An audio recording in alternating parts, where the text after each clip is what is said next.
હાય friend, હું છું હિરલ. સ્વાગત છે તમારું દિયા કિચનમાં. તો આજે હું તમારી સાથે શેર કરીશ ઇન્સ્ટન્ટ દાળ પ્રીમિક્સની રેસીપી. ઘણીવાર જે વર્કિંગ વુમન હોય છે તે અને જે બહાર સ્ટુડન્ટ જે બહાર રહીને હોસ્ટેલમાં ભણતા હોય છે તેને ઘરનું ખાવાનું ઘણું યાદ આવતું હોય છે. તો આપણે આ રીતે પ્રીમિક્સ બનાવી અને બાળકોને આપી શકીએ છીએ કે હોસ્ટેલમાં જાય ત્યારે ખાલી ગરમ પાણીમાં એડ કરે તો તરત દાળ બની જાય. અને જે વર્કિંગ વુમન હોય છે જેને સવારે ટિફિન બનાવવાનું હોય તો મોડું થતું હોય છે, સાંજે મોડા આવતા હોય છે, તો તેને માટે પણ આ એક બેસ્ટ સોલ્યુશન છે. આ પ્રીમિક્સ છે તે તમે એકવાર બનાવી અને 2 મહિના સુધી સ્ટોર કરી શકો છો ફ્રીજમાં. તમે જો એમ ફ્રીજ વગર સ્ટોર કરો તો 15 દિવસ સુધી સ્ટોર કરી શકો છો. અને જો ફ્રીજમાં સ્ટોર કરો તો એરટાઇટ ડબ્બામાં ભરી અને તમે 2 મહિના સુધી આનો ઉપયોગ કરી શકો છો. તો ચાલો આપણે રેસીપીની શરૂઆત કરીએ. તો અહીંયા જે ઇન્સ્ટન્ટ ગુજરાતી દાળ ભાતની દાળ આવે છે તેનું ગુજરાતી દાળનું પ્રીમિક્સ બનાવવા માટે મેં અહીંયા 1 વાટકી તુવેર દાળ લીધી છે. તેને આપણે આ રીતે કપડામાં લઈ અને લૂછી લેશું. જો તમારે ધોવી હોય તો તમે ધોઈ અને સૂકવી અને પછી પણ ઉપયોગ કરી શકો છો. પણ આપણે દાળ ધોઈએ તો તેની શેલ્ફ લાઈફ છે તે ઘટી જાય, એટલે આપણે આ રીતે સાફ કપડાથી તેને બરાબર લૂછી લેશું. અહીંયા મેં નાની 1 વાટકી છે તે મસૂર દાળ લીધી છે. જો તમારે મસૂર દાળ ન લેવી હોય તો તમે સ્કીપ કરી શકો છો. એને પણ આપણે એડ કરી અને બરાબર છે તે આ રીતે લૂછી લેશું. અને આપણે એક પેનમાં એડ કરી લેશું.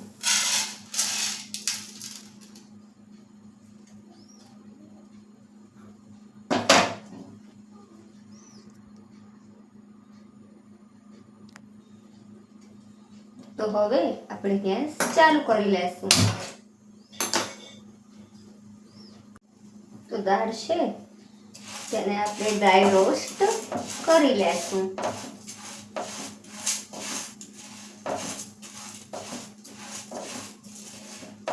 જ્યાં સુધી આપણી દાળ છે તે ડ્રાય ન થઈ જાય અને ગોલ્ડન બ્રાઉન ન થાય ત્યાં સુધી આપણે તેને આ રીતે શેકવાની છે.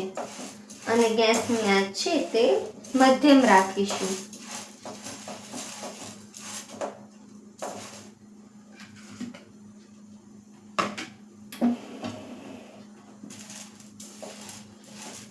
બાળકો અત્યારે મોટા ભાગના બાળકો છે તે હોસ્ટેલમાં રહીને ભણતા હોય છે, તો તેને આપણે આ રીતે બનાવી અને આપી શકીએ છીએ.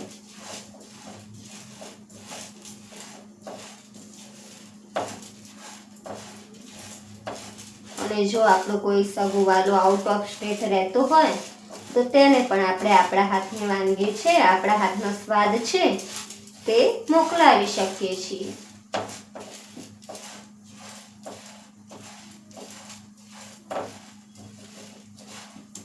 અત્યારે મોટા ભાગની લેડીઝો છે તે જોબ કરતી હોય છે, તો તે રજાના દિવસે આ રીતે બનાવી અને 2 મહિના સુધી ઉપયોગ કરી શકે છે.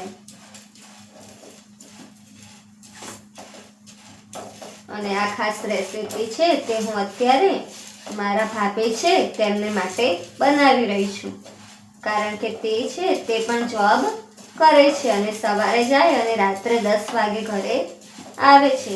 તેથી આ રીતનું પ્રીમિક્સ બનાવી અને હું તેમને આપીશ, જેથી તે આવે તો ફક્ત 10 મિનિટમાં તેમની દાળ તૈયાર થઈ જાય. તેમને કોઈ બાફવાની કે પલાળવાની ઝંઝટ રહે નહીં. માત્ર ગરમ પાણી કરી અને દાળ આપણે આ જે પ્રીમિક્સ છે તે એડ કરી લેવાનું છે. તો જોઈ શકો છો કે આપણી દાળ છે તે ડ્રાય રોસ્ટ થવા આવી છે. હવે આપણે ગેસની આંચ ધીમી કરીશું.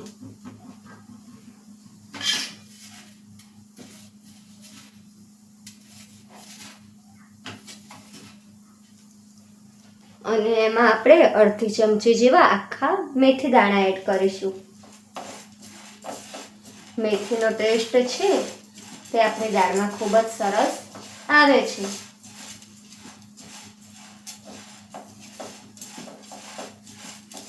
જ્યારે તમે આ દાળ ડ્રાય રોસ્ટ કરતા હશો તો આની સુગંધ છે તે તમારા આખા રસોડામાં ફેલાઈ જશે.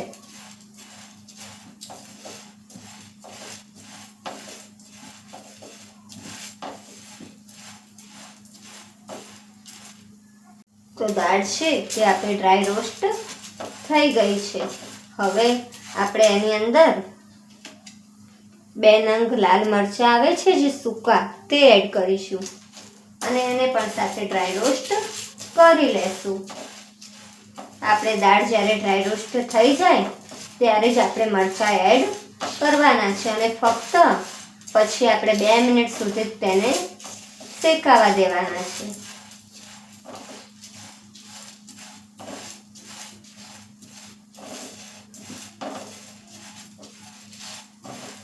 તો હવે આપણે ગેસ બંધ કરી લેશું અને જે આ મિશ્રણ છે તેને ઠંડુ પડવા દેશું. મિશ્રણ છે તે આપણે 10 મિનિટ સુધી ઠંડુ પડવા દેશું. તો આપણી દાળ છે તે ઠંડી પડી ગઈ છે અને હવે આપણે તેને મિક્સર જારમાં લઈ લઈશું.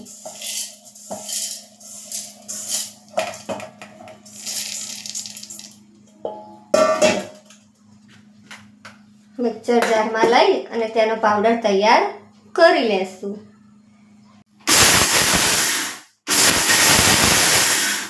તો આપણે દાળને પીસી અને તૈયાર કરી લીધી છે. તે આપણે વાસણમાં એડ કરી લેશું.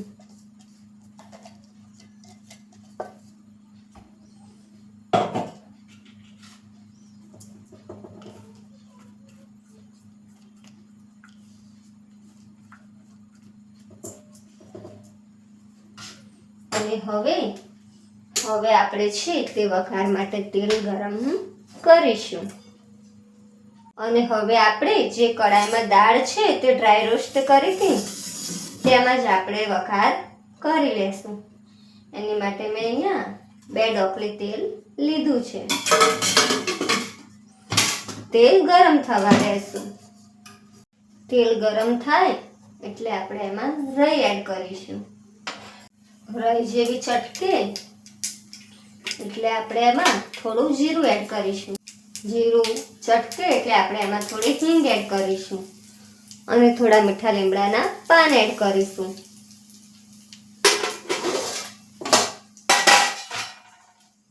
અને ગેસની આંચ ધીમી કરીશું અને પછી જે આપણે આ પાવડર બનાવ્યો છે દાળનો તે એડ કરી લેશું અને ગેસની આંચ એકદમ ધીમી કરી લેશું.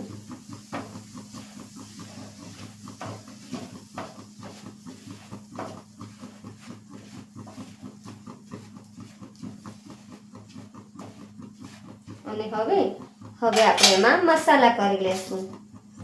અહીંયા મેં 1 થી 1.5 ચમચી છે તે કાશ્મીરી લાલ મરચું એડ કર્યું છે. જો તમારું મરચું તીખું હોય તો તમે ઓછું એડ કરજો. અડધી ચમચી ધાણા જીરું એડ કર્યું છે. સ્વાદ અનુસાર મીઠું એડ કર્યું છે. થોડી હળદર એડ કરી છે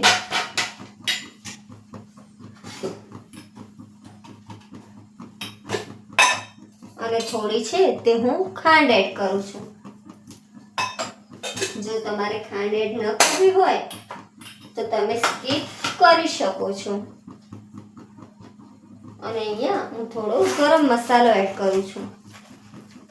જો તમારે એડ ન કરવો હોય તો તમે સ્કીપ કરી શકો છો.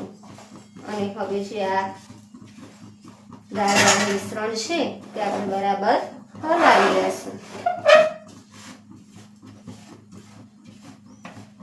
બધો મસાલો છે તે આપણે બરાબર મિક્સ કરી લેવાનો છે.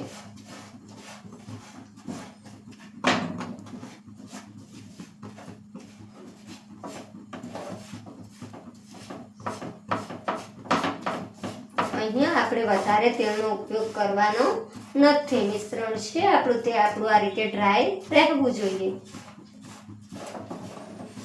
અને જો કોઈ લમ્સ હોય તો આપણે ચમચાની મદદથી આ રીતે કરી લેશું, જેથી જે લમ્સ હોય તે દાળમાં બરાબર મિક્સ થઈ જાય.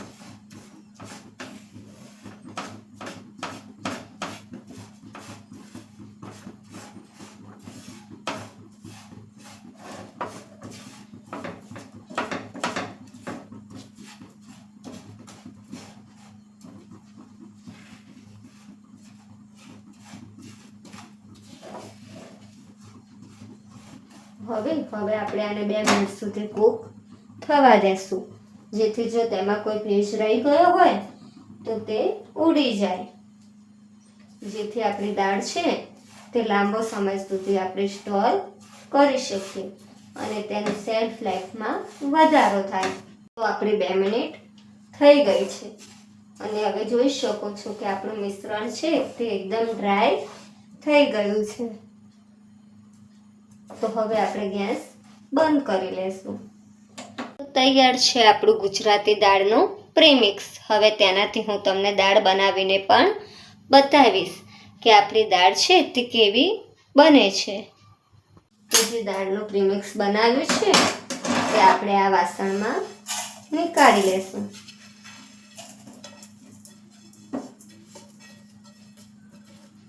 અને તેને બરાબર ઠંડુ પડવા દેશું.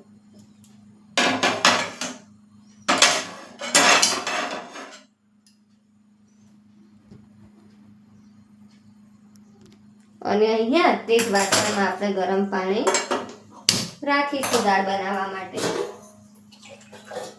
તો અહીંયા મેં 1 ગ્લાસ પાણી એડ કર્યું છે. તમારે જેટલી દાળ બનાવી હોય એ પ્રમાણે તમે પાણી એડ કરી શકો છો. હવે પાણી છે તેને આપણે ઉકળવા દેશું. જોઈ શકો છો કે આપણું પાણી ઉકળી રહ્યું છે. તો હવે આપણે એમાં જે આ પ્રીમિક્સ બનાવ્યું છે કે હું અહીંયા અડધો કપ છે તે પ્રીમિક્સ એડ કરું છું. ગેસની આંચ ધીમી કરીશું. પ્રીમિક્સ એડ કરી અને આપણે ચમચાની મદદથી બરાબર મિક્સ કરી લઈશું. તો અહીંયા આપણે પહેલા છે તે 1 ગ્લાસ પાણી એડ કર્યું હતું. હવે અહીંયા પછી આપણે અડધો ગ્લાસ પાણી વધારે એડ કરી અને અંદર ઝીણા ઝીણા સમારેલા ટમેટા એડ કરી લેશું. જો તમારે ટમેટા એડ ન કરવા હોય તો તમે સ્કીપ કરી શકો છો. અને હવે આપણે તેને ઉકળવા દેશું. અને આપણે એમાં થોડી કોથમીર એડ કરી લેશું અને તેને બરાબર ઉકળવા દેશું. આપણે આને જ્યાં સુધી ઉકળે ત્યાં સુધી જ આપણે કૂક કરવાનું છે. તો દાળ છે તે આપણી ઉકળી ગઈ છે. તો હવે આપણે ગેસ બંધ કરી લેશું. તો તૈયાર છે આપણે પ્રીમિક્સમાંથી બનેલી દાળ. તૈયાર છે આપણે ગુજરાતી દાળનું પ્રીમિક્સ અને તેમાંથી બનેલી દાળ. આપણે ખાલી અડધો કપ પ્રીમિક્સમાંથી આટલી દાળ તૈયાર કરી લીધી છે, જે 3 વ્યક્તિને ચાલી રહે છે. તો તમને રેસિપી કેવી લાગી? જો તમને ગમી હોય તો તમે ઘરે જરૂરથી એકવાર ટ્રાય કરજો અને મારા વિડીયોને લાઈક, શેર અને સબસ્ક્રાઈબ કરજો અને બાજુમાં રહેલી બેલ આઇકન ટિક કરજો, જેથી મારા નવા વિડીયો તમારા સુધી પહોંચી શકે. અને આપણે આ સ્ટોર કરવાની વાત કરીએ તો ફ્રીજમાં છે તે આપણે એરટાઇટ ડબ્બામાં ભરી અને પ્રીમિક્સ 2 મહિના સુધી સ્ટોર કરી શકીએ છીએ. તો મળીશું એક નવી રેસિપી સાથે. ત્યાં સુધી બાય બાય. Thank you.